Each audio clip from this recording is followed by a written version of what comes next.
Um, Another way that you can measure this, and naturally, I'm not the only one that's experienced this in order to acknowledge this.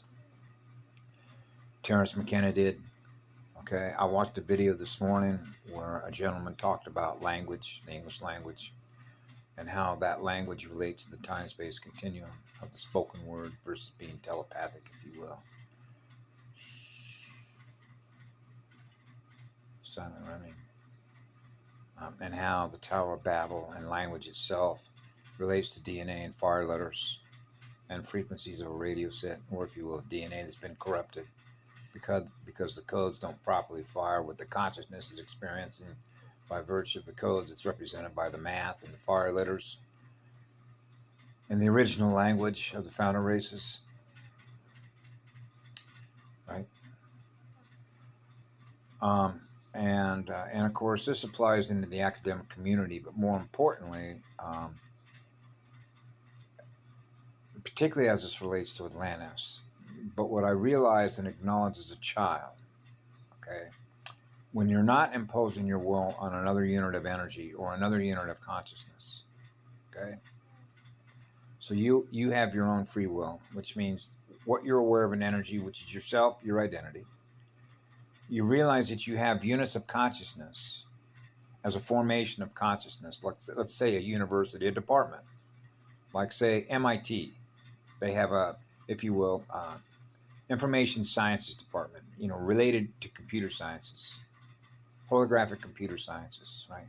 So you have all those units of consciousness that are represented by both the students and the teachers, the instructors, the department chair, right? They're all following a curriculum, which means they're following orders, which means they all have a self-interest to operate the way that they operate, which is the consciousness that is connected to each other as a networked form of consciousness. That becomes a network. And you realize as a child that those units of consciousness are not aware that what they're doing and using their energy for is going to collapse the very civilization that they're building. Now, let's extend that one step further. Implosion.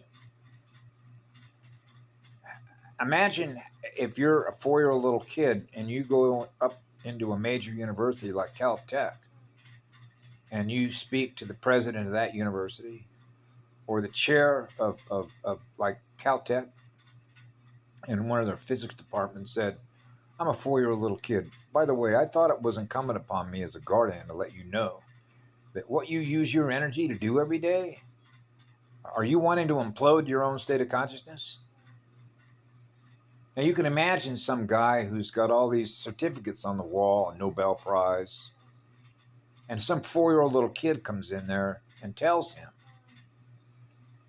everything that you do every day with your energy, which is your consciousness, over the time-space continuum, you will eventually experience in being deployed, which means everything that you choose to build and the way in which you build it is going to implode on itself. Now, it might take you a while to get there. That's what that's where you're headed.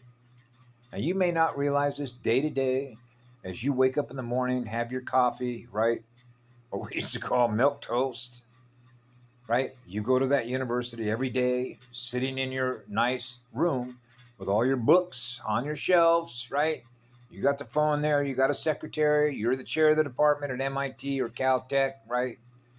Or Princeton University, and you're not even aware of what I just informed you of. Nor do you even believe it. Because you just continue on the same pathway. You just continue on the same pathway because you simply don't know any better. And there's no way for you to know any better. Even if I informed you of that, it's not going to change what you do with your energy.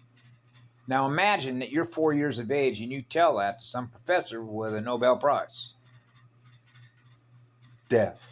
The actual spin rotation of that vortex that represents that unit of energy that is experiencing itself will not acknowledge that.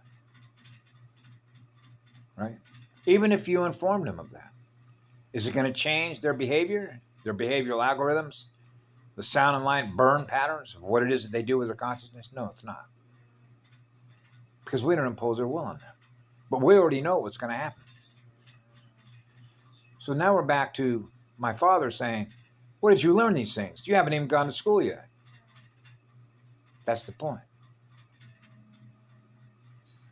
That's the center point. That is the center point of an eternal star, Dad. Whoa. Yeah, that's exactly right. You got it. Where did you come from?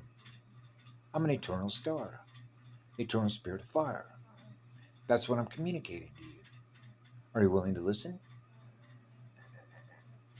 Love is the first teacher. Love is the first musician. Isn't that right, Mama? That's right. That's what we came here to do. Isn't that right, Mama? Yeah.